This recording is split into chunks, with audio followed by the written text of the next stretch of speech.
పట్టణంలోని వెంకట్రావుపేటలో Gautam fuel enterprises HP petrol bunk వద్ద వెహికల్ చెకింగ్ చేస్తుండగా ఇద్దరు వ్యక్తులు గంజాయితో వస్తూ పోలీసులను చూసి పారిపోగా మేటుపల్లి ఎస్ఐ చిరంజీవిని వారిని పట్టుకున్నారు.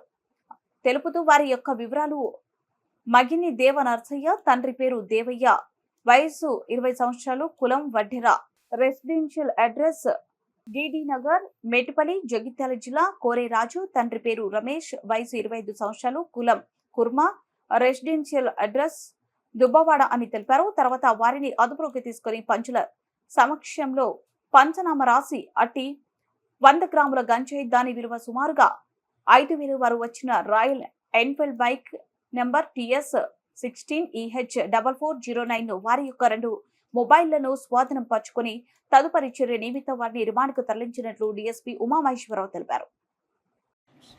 ఇటు కేసును ఛేదించినటువంటి సిఐ కోట్ల సిఐ సురేష్ బాబు, ఎస్ఐ చిరంజీవి మెట్పల్లి, పీసీలు రమేష్ మల్లేశ్వరను అభినందించడం జరిగింది. అలాగే ఈ కేసులో ఏమని ఎవరైతే ఉన్నారో దేవనర్సయ్య పైన అతని వయసు 20 సంవత్సరాలు అయినా కూడా 22 కేసులు ఉన్నాయని చెప్పి తేలింది. అందులో రాబరీ కేసు ఒకటి, 447/324 కేసు, ప్రాపర్టీ అఫెన్సెస్ ఒక 20 ఉన్నాయి. అలాగే మీద మెట్పల్లి పోలీస్ స్టేషన్లో సస్పెక్ట్ షీట్ కూడా ఒకటి ఓపెన్ అయింది.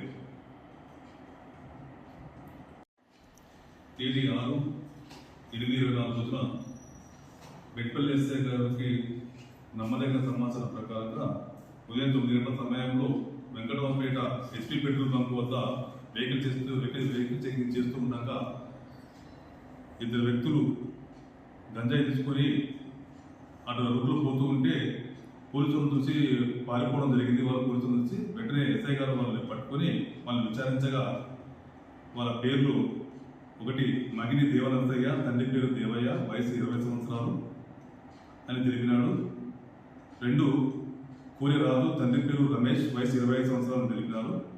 వీళ్ళని పట్టుకొని వీళ్ళందరూ చెక్ చేస్తే వీళ్ళ దగ్గర 100 గ్రాముల గంజాయి దొరికింది. దాంతోపాటుగా వాళ్ళ దగ్గర రాయల్ ఎన్ఫీల్డ్ బైకు, 2 ఫోన్లు స్వాధీనపరుచుకున్నారు.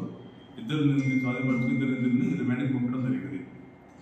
కోర్టుల పట్టణం ప్రాంతంలో ఎవరైనా గంజాయి సరఫరా చేసినా, అమ్మినా, సేవించినా వారిపైన కఠిన చర్యలు తీసుకుంటామని చెప్పి తెలియజేయడం అవుతుంది. అలాగే మెట్పల్లి పోలీస్ స్టేషన్లో, కోరుట్ల మెట్పల్లి పోలీస్ స్టేషన్ ఏరియాలలో ఈ గంజాయి తాగినా, సేవించినా, అమ్మినా వారిపైన